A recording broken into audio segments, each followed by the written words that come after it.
Rema hari ini 1 Yohanes 4 ayat 19. Kita mengasihi karena Allah lebih dulu mengasihi kita.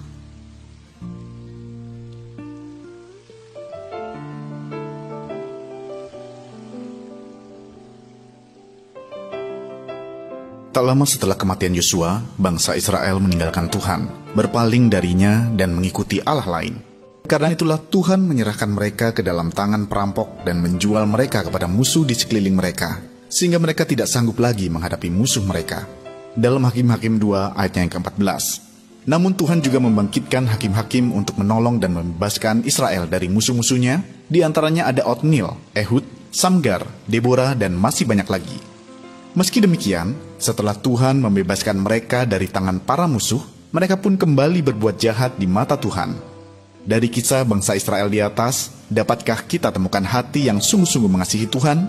Tentu kita pun tahu bahwa kualitas hati bangsa Israel sangat buruk dalam hal mengasihi Tuhan. Namun sadarkah kita, masih banyak anak Tuhan yang secara tidak sadar melakukan hal yang sama dengan yang dilakukan bangsa Israel. Mengasihi Tuhan hanya ketika sedang beribadah di gereja, saat membutuhkan pertolongan, dan di saat-saat genting. Ketika semua keadaan baik-baik saja, atau sedang banyak deadline pekerjaan, kesibukan pelayanan, maka hati yang mengasihi Tuhan dan merindukan Tuhan itu seolah-olah hilang. Begitu mudah kita mengatakan, aku mengasihi Tuhan, tetapi sesungguhnya hati kita tidak lagi merasakan cinta kepadanya.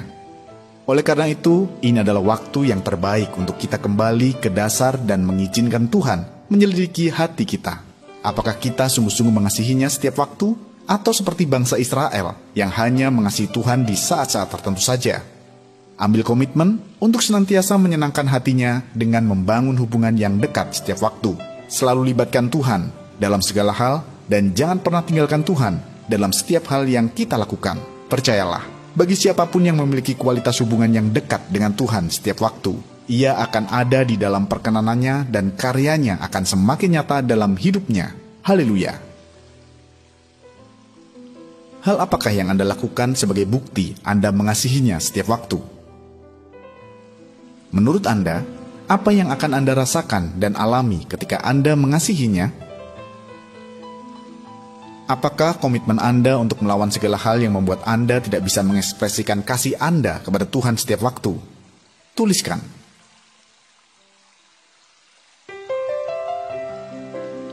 Roh Kudus, terima kasih atas kasih-Mu yang telah terlebih dahulu mengasihi kami. Kami rindu mengasihi-Mu lebih lagi di dalam hidup kami setiap waktu dan bukan hanya di saat tertentu saja. Ingatkan kami, Roh Kudus, jika api cinta kami mulai padam, supaya kami bisa terus mengobarkan kembali dan semakin mengasihi Tuhan, apapun keadaan kami.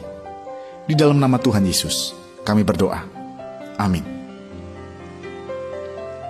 Mencintai Tuhan segenap hati berarti kita harus mencintai Tuhan setiap waktu.